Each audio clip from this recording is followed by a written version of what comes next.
Regarding the number of validators in each project, what is more important, validators or NFT Gross? And what will increasing validators do for the Solana project? I'm glad you asked this question. So validators are critically important. They are far more important than any gross revenue or anything else because they have direct impact on security and decentralization for a network. And decentralization is the essence of what makes crypto unique. Now, these systems are designed to have no single point of failure and making them more resilient to outages and attacks.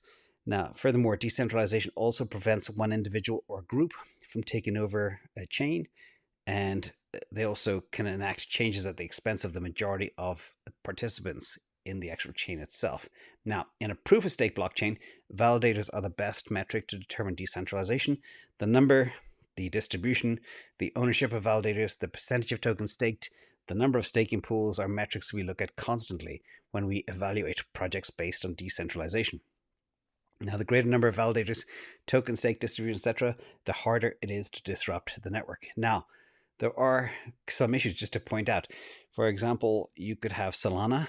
They have, I think about 1,720, 1,730 validators right now, but 22 of them control about 33% of the network, and that needs more decentralization. So it's not only the number of validators, but the concentration amongst key validators is very important to look at.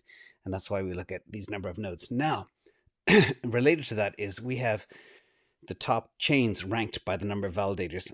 And this is the quick ranking right now of all the top chains. The top 5, Ethereum number 1, by far the biggest heavyweight gorilla, over 250,000 validators. Elrond is number 2. Cardano is number 3. Solana is number 4. Algorand is number 5. Avalanche is number 6. You can see also in some cases, the longer the chain has been around, the more validators they will have by virtue of the fact. And I think Solana right now is adding more validators at a quicker rate than any other chain out there. So they know they want to get as high as possible. But remember as well, when I had my conversation with CTO Larson, I posed him this question. I said, what is the critical mass, critical number of validators to determine if a chain is decentralized or not? And he said, once it's over 1,000, it doesn't matter. So these top 5 are all over 1,000 validators.